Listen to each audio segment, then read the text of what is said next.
don't know if you have a response, Honorable Meli. Maybe you can clarify for her. Yes, I want to agree with Honorable Nyenze, especially in education, Madam Speaker, we have what we call opportunities for gone. And if actually the Teacher Service Commission directed that the teachers go and upgrade, they got a diploma certificate, and now they are back, and there is no advantage gain. Yet they have gotten the skills, they have gotten pedagogical, and the know-how. I think they really deserve some salary increase to show that you've taken 15 hours, you paid for the tuition, and all this. And that's something we need to pursue, even as a chair of education and as a committee of education. We really need to pursue that so that at least these teachers are compensated adequately for the acquisition of the new skills, and similarly for the time they have taken for training, and they are now better teachers than those who have not gone in there.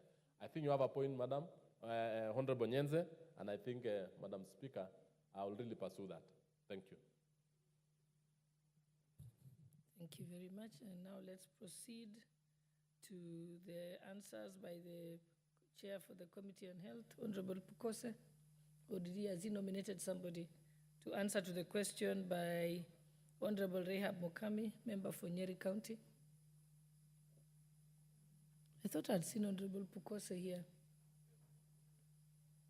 And then there's also another second question to be answered by the chairperson of the Committee on Health, Honorable Pukose, which was sought by Honorable John Mukunji, member for Manyata. Did Honorable Pukose assign anyone? Okay, I think we'll pass those two and then move them to another time. So we can move to the next order.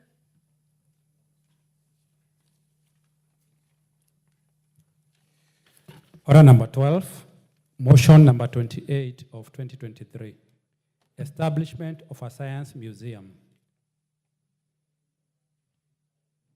Honorable John Kiaria. Madam Speaker, I really thank you. And I want to move this motion that aware that Article 11(2)(b) of the Constitution provides that the government shall recognize the role of science and indigenous technologies in the development of the nation, and further aware that the Vision 2030 provides for the integration of information, communication, and technology in the country's transformative agenda, and concerned that there exists no science museum for the consolidation for consolidating indigenous scientific and technological innovations, training, and research purposes in all of the East African region, and appreciating that the integration of science and technology would greatly enhance Kenya's economic and societal success, and noting that there is potential growth in the technology sector by establishing a science museum, and further noting that the informal science education plays a key role in progression of science, technology, engineering, and mathematics, acknowledging that science museum operate as the nexus between science practitioners, policymakers, and the public, and cognizant of the fact that a science museum in the country would greatly impact on the economy of the country in the quest to become an industrialized nation.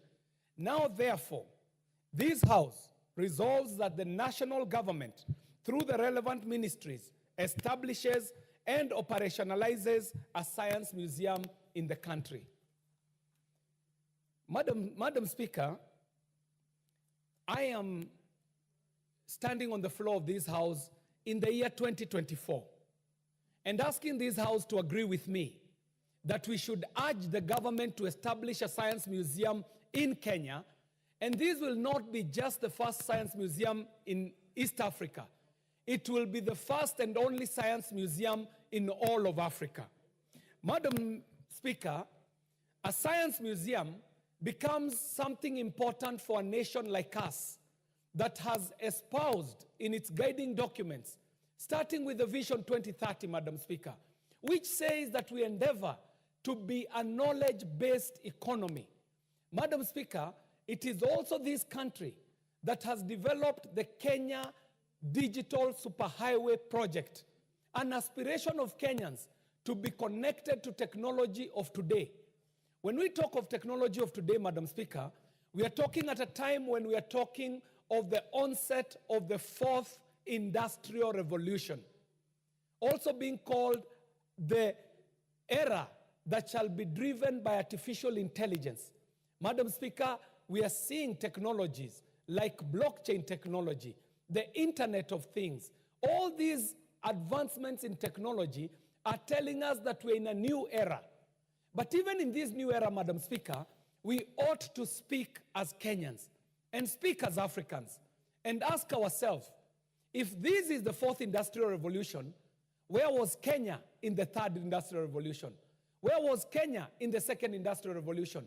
Where was Kenya in the first industrial revolution? Where was Africa when the world was moving into steam energy and mechanizing their operations?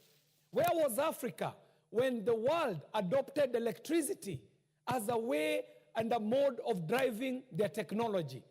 Where was Africa when we were moving into microchips in what was called the dot-com era or the third industrial revolution?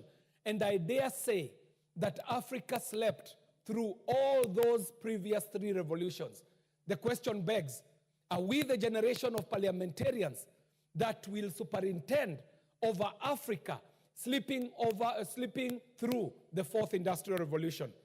Madam Speaker, today the world is advancing using what I would call the Western model of development. The Western model of development is informed mostly by the advancements that have been introduced to the world by the British Empire, when they were able to conquer the world to a point where it was said that the sun never sets on the British Empire. These British are the ones who have introduced this new model of advancement that we are in today, Madam Speaker. But if you approach the British, they would tell you that before they came into their advancements, they were referred to as barbarians. If you ask the British, who is that person who came and advanced you? They will tell you that all the knowledge we have, we got it